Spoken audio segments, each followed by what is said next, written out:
बिस्मिल्लाहिर्रहमानिर्रहीम। अस्सलाम वालेकुम ख़वातीन व हज़रात, आज हम आपके लिए लेकर आए हैं अपने यूट्यूब चैनल हर सितारा कहानी से इफ्तिखार कैसर साहब के बारे में मालूमात। नाज़रीन, आपको बताते चलें कि आपका इंतकाल चंद रोज़ कबल ही हुआ है, 17 सितंबर को।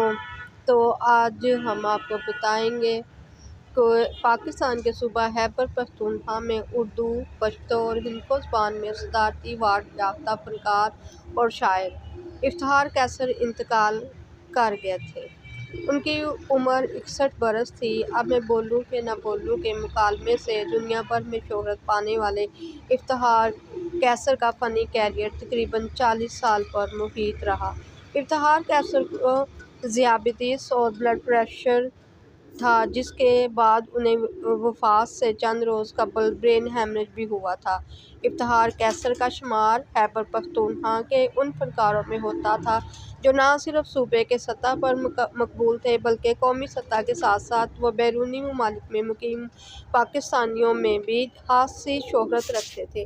वो न सिर्फ एक वर्सटाइल अदाकार थे, बल्कि एक ज़बरदस्त शायर और अदीब भी थे। इफ्तिखार कैसर ने अपने फ़नी सफ़र का आगाज़ बचपन में छठी जमात में पाकिस्तान टेलीविज़न से किया, जब वो मशहूर प्रोग्राम नंदारा में पहली दफ़ा मंज़र आम पर आए थे।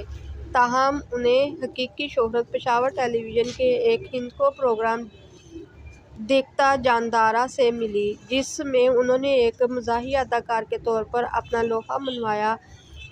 यहीं से उनकी शोहरत बतौर एक मज़ाहिया अदाकार होने लगी। लेकिन उन्होंने शोहरत की हकीकी बुलंदियों को उस वक्त छुआ जब उनका एक मुकालमा अब मैं बोलूँ कि ना बोलूँ दुनिया भर में मशहूर हुआ। मरहूम इफ्तिखार कैसर को कई ज़ुबानों पर अबूर हासिल था, जिनमें उर्दू, पश्तो, हिंदको, फ़ारसी, पंजाबी, सराइकी और पटवारी शामिल हैं। मरहूम ने एक बेवा, 2 बेटे और 2 बेटियों को सोगवारान में छोड़ा है।